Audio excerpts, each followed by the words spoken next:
నేను అదృష్టవంతుని.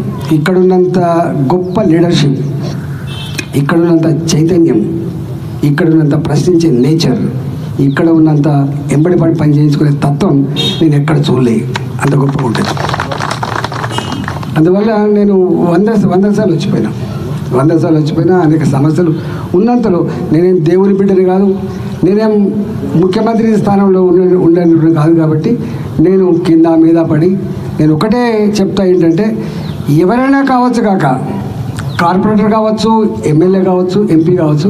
నేను మామూలు ఇప్పుడు ఎవరు ప్రస్తావించారు, మా సురేందర్ ఎవరు ప్రస్తావించినట్టుంది. నేను మన జిహెచ్ఎంసీ మీటింగ్ పోయినా, వస్తున్నా అంటే నువ్వెందుకు వస్తావు అన్నది మాది కదా, మీది కాదు మాది కూడా ఉంటుంది అని, నీది కాదు మాది కూడా ఉంటుందని. అంటే మీరు అంతా బాగుండదు, ఎవరు రారు ఎంపీలు అంటే, నేను వస్తుంది కొత్త చరిత్ర ఉంటుంది అని చెప్పిపోయినా. నేను మైక్ ఇవ్వమన్నా, నేను ఒక 20 నిమిషాలు మాట్లాడినాను. విశ్వనగరానికి మీరు పాలకులు, మీరు చెప్తున్న ఈ విశ్వనగరానికి పాలకులు. విశ్వనగరం హైటెక్ సిటీ మాత్రమే కాదు, విశ్వనగరం నా అడ్డగుట్ట ఉంది. ఇంత పెద్ద 1,10,00,000 జనాభా, 40 లక్షల మంది వచ్చిపోయేటువంటి ఈ హైదరాబాద్లో ఒక దాదాపుగా 40% జనాభా ఇక్కడ ఉంటుంది. మీరు ప్రపంచంలో ఉంటున్న అనేక మంది వచ్చిపోతున్నారు, గిట్లనే ఉంటుందా దిక్కుమల్లతనం అని చెప్పి నేను అడిగితే, అనగానే కొంచెం చెల్లించిపోయినరు, సరే ఇచ్చిండ్రు, అవన్నీ వస్తున్నాయి. నేను ఎందుకంటున్నా ఈ మాట అంటే, ఇవాళ పాలకులు ఎవరైనా కావచ్చు కాక నేను ఇంత సంకుచితంగా ఉండద్దు. ఇది టీఆర్ఎస్ పార్టీ, ఇది బీజేపీ పార్టీ, ఇది కాక ఎవడైతే మాకేందే, మేము ఓట్లేసి గెలిపించిన ప్రజానాయకులనే విషయం మీరు మర్చిపోవద్దు. కార్పొరేటర్ ఒక డివిజన్ రిప్రజెంట్ చేస్తారు కావచ్చు, ఒక ఎమ్మెల్యే ఒక నియోజకవర్గం రిప్రజెంట్ చేస్తారు కావచ్చు, కానీ యాజ్ అ హోల్గా ఈ ప్రభుత్వం అనేది అన్ని వర్గాల ప్రజల సమస్యలు పరిష్కరించేదిగా ఉండాలి తప్ప, ఈ రాష్ట్రంలో ఇలా మనం ఉన్నాం, ఇక్కడ కూర్చుకుంటేనే అమ్మ అంటామా, కూర్చుకున్న అమ్మ అంటాం, శరీరాలు కూర్చుకున్న అమ్మ అంటాం.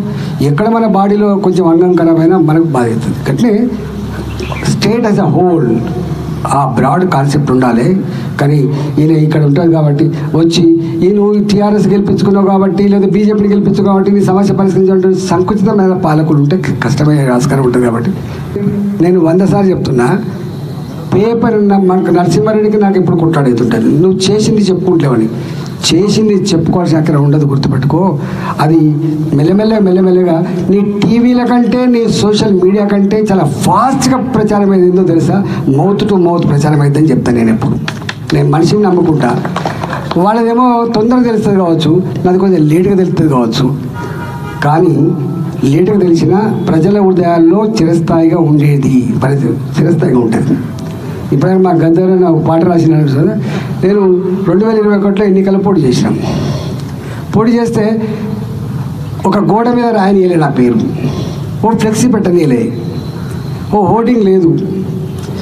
చివరికి కరెంటు పోల్ల మీద కూడా స్టిక్కర్లు వేసి పడేసింది కనపడకుండా. అంటే ఈటల రాజు పేరు. నేను ఫ్లెక్సీల మీద నా పేరు లేదు, గోడ మీద కూడా నా పేరు లేదు, కరెంటు స్తంభాల మీద కూడా పేరు లేదు కొడుక.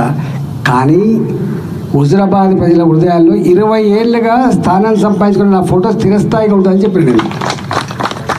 నీ ఫ్లెక్సీ గాలికి పోతుంది, నీ గోడ మీద రాసింది 6 నెలలకు 7 నెలలకు చెరిగిపోతుంది, కానీ నా ఫోటో ప్రజల హృదయాలు ఉంటుందని చెప్పాను నేను.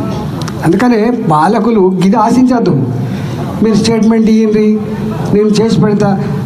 ప్రజలు పని చేస్తే ఎప్పుడు మర్చిపోరు, గుర్తుపెట్టుకోండి. నటన చేసే వాళ్ళు ఉంటారు, పని చేసే వాళ్ళు కూడా ఉంటారు. పని చేసే వాళ్ళను గుండెల్లో పెట్టుకుంటారు, గుర్తుపెట్టుకోండి. కొంతమంది సూత్రాలు చెప్తారు, ఈయన కులం చిన్నగా ఉంది కదా, తక్కువ జనాభా ఉంది కదా, ఈయన ఇట్లా. కులాన్ని చూడరు, మతాన్ని చూడరు, మానవత్వాన్ని చూస్తారు, సర్వీస్ చూస్తారు. చెప్పే మాటకి చేసే పనికి పొంతన ఉందా లేదా గీటరాయి తప్ప వేరే గీటరాయి ఉండేటువంటి ఆస్కారం లేదు. నువ్వు చేయకపోయినా బాధపడరు, కానీ చేసినట్టు తపన పడితే కూడా సంతోషపడతారు. అయ్యో పాపం మా ఎంపీ గారు పాపం కష్టపడ్డాడు, కాలేదు, ఏం చేస్తాం. వెంటనే ఇవాళ మా రంగానే చెప్పాడు, హైడ్రా మీద మొట్టమొదటి కొట్లాడుతున్నప్పుడు ఈటల రాజేందర్ ప్రగతికి వ్యతిరేకమా? నో. నేను ఎప్పుడు వ్యతిరేకం కాదు. సమాజం ఎప్పుడు ప్రోగ్రెసివ్ మోడల్లో ఉండాలని కోరుకుంటుంది తప్ప సమాజం రిగ్రెసివ్ మోడల్లో ఉండాలని కోరుకోము. కానీ దాని వెనుక ఉన్నటువంటి intention is the most important aspect. నీ ఇంటెన్షన్ ఏంది? నిజంగా నువ్వు పేదవాళ్ళ జీవితాల్లో వెలుగు నింపే పని చేస్తా అంటే అది వేరు. ఇవాళ ఎంత బాధ అనిపిస్తుంది అంటే ఇక్కడ బాజాప్తా లేఅవుట్లలో కొనుక్కున్న వాళ్ళు ఇవాళ అమెరికాకు కొడుకుపోవాలనుకుంటాడు. ఇల్లు కుదపెడదామంటే బ్యాంక్ కూడా తీసుకోడు. బిడ్డ పెళ్ళికి ఇల్లు అమ్ముకుందాం అనుకుంటాడు. నీవు ఇచ్చిన పర్మిషన్ల మీద కట్టుకున్న నా ఇల్లు ఇల్లీగల్ ఎట్లయితుంది? ఎవడు వాడు ఇచ్చినోడు? ఏ సిస్టమ్ ఇచ్చింది? కారకుడు ఎవడు? వాని పని చేయి. కానీ నువ్వు చేసిన తప్పుకు శిక్ష అనుభవించాల్సిన ప్రజలకు కాదనేటువంటి కనీస జ్ఞానం పాలకుల్లో ఉండాల్సి అక్కడ ఉన్నది. పాలకులు అంటే గిన్నీలు. నేను ఎందుకు ఎన్నుకున్నాం? మేము గిందుకు ఎన్నుకున్నాం. మేము ఖచ్చితంగా ఇవాళ నాకు తెలిసి ఇక్కడ ఎంపీగా ఉన్నారు వారు కాబట్టి వారు తొందర చేయాలి.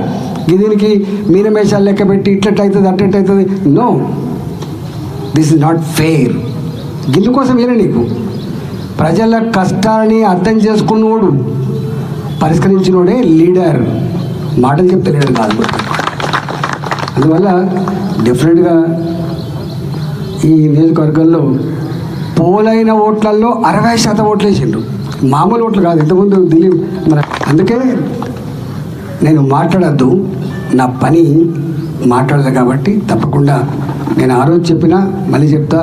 నేను ప్రజల మధ్యలో ఉంటున్నానని చెప్పిన. నేను పైసలు నమ్ముకున్నాడు కాదు, నేను మద్యం నమ్ముకున్నాడు కాదు, పైరవీలు నమ్ముకున్నాడు కాదు, నేను ప్రజలు నమ్ముకున్నాడిని. పోతానని ఎప్పుడు అనడు.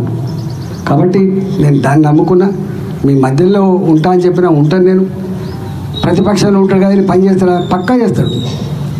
ఇవాళ నేను పార్లమెంట్లో అత్యధిక ప్రశ్నలు అడిగింది నేనే కావచ్చు. అధికార పార్టీలో ఉండి కూడా అడిగిన నేను.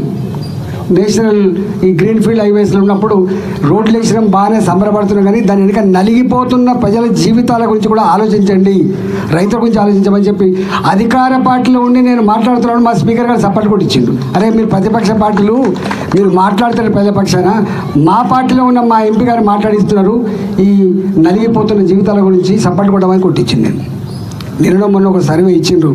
ఆ సర్వేలో ఈ మలకాయిరి పార్లమెంట్ నంబర్ 1లో ఉందని చెప్పి మన నేను మీకు ఇంకొక మాట, మీ ఎంపీ ఎవరంటే ఈటల అని చెప్పి గర్వంగా చెప్పుకునేటువంటి, గల్లెగిరి చెప్పుకునేటువంటి పద్ధతిలో నా పని విధానం ఉంటుందని చెప్పిన, నా ప్రవర్తన ఉంటుందని చెప్పిన, తప్పకుండా 5 ఏళ్ళ దాకా కూడా గట్టిగా నిలబెట్టుకునే ప్రయత్నం చేస్తా అని చెప్పి మీకు మాట ఇస్తూ, మీరు ఇచ్చిన ఈ సమస్యలు నాతో ఎంత మేరకు అయితే అంత మేరకు పరిష్కరించి, మీరు ఎక్కడున్నా అయ్యో ఇక్కడ పోయినా అనుకోకూడదు, ఎక్కడున్నా ఇక్కడనే ఉంటాను. నాకు ఇంకా వేరే లేదు, నాకు క్లబ్కి పోయి అలవాటు లేవు.